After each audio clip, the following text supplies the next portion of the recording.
So we're based in Nashville. We've been around since 2011. We have built and we own and operate today more than 170 solar facilities in 15 states, coast to coast, um, from South Georgia all the way to the northernmost project in Canada. So a lot of experience doing this. We always work with qualified contractors because, unlike most participants in our industry, Silicon Ranch is going to own and operate every project we develop uh, throughout its life cycle. So these projects are 40-year useful life. That's what they're underwritten to. So quality is paramount for us. We stand behind the performance of our projects day in and day out.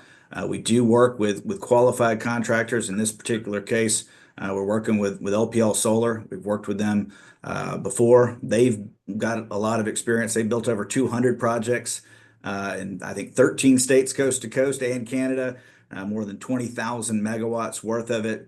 So we have a lot of faith in LPL, but whoever we select to be our contracting partner, we always encourage them to hire locally, both craft workers and local subs to the greatest extent possible. We also indicate a preference to hiring military veterans to that extent possible as well, working through programs like Solar Ready Vets. We use hiring our heroes as well. In this particular case, even though we're still in the early phases of construction for Lambert 1 and Lambert 2, due to the, I think, 16-month delay in the permitting process, we've already used 7 or 8 local subcontractors to do different aspects of work. And again, this is still in the early phases. We've got a lot more work to be done on Lambert 1 and Lambert 2. And hopefully those folks and subs can roll into to the third phase, the expansion that I know you're aware of. To this end, one of the things I'm excited about connecting with you is next week we are hosting, or LPL is hosting a job fair at SC Works Georgetown. That is on the 21st, this coming Monday, from 10 a.m. to 2 p.m. There'll be an opportunity for folks who are interested, regardless of experience, to come out and seek employment on the project. We do this everywhere, Scott. This is one of those tasks that you can come in and get trained in a new line of work. And a lot of those folks who get their first experience on one of our projects end up working on future projects for us as well. So we consider this training a future workforce. There's also going to be an opportunity with LPL for local subcontractors who are interested in different aspects of the job to come out and meet with those folks and share more about their experience and qualifications. Now, once you're fully staffed and have your full workforce, do you know what percentage of workers will be from Georgetown County? I can't commit to a certain number, Scott. That differs depending on the number of applicants and how many folks are able to join that.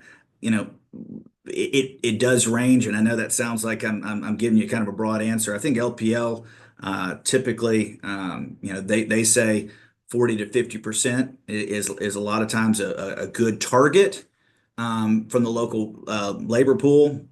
But they're willing and able to and ready to supplement that workforce with folks from their own team. And there's obviously a couple of different ways to look at that. I mean, you want to recruit as many folks from the local labor pool, but if those that are not are coming in, and that is another direct and indirect impact to Georgetown County, because those folks are coming in, they're eating at restaurants, they're staying in hotels or motels. They're spending money in Georgetown County. I think even already with a limited staff, they're spending $20,000 to $25,000 a month in Georgetown County already. And as this ramps up and we get to 250 to 500 people out there on site, that's only going to accelerate the economic impact in Georgetown County.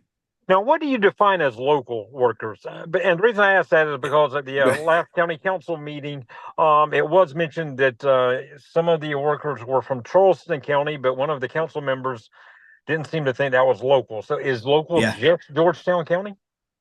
Well, I'd ask the same question to you, Scott. Certainly there's different definitions. Whether it's in the county or the surrounding area, it's folks who live around the project site who can come in and qualify for work and be part of that. I don't think we want to put a ring around Georgetown County and say if you're from a neighboring county, you need not apply. And So those once are again, just tell people about the job fair, where it's going to be, what times, and how yeah. they can apply. No, thank you, and thanks for your help for helping to promote it. It's October 21st.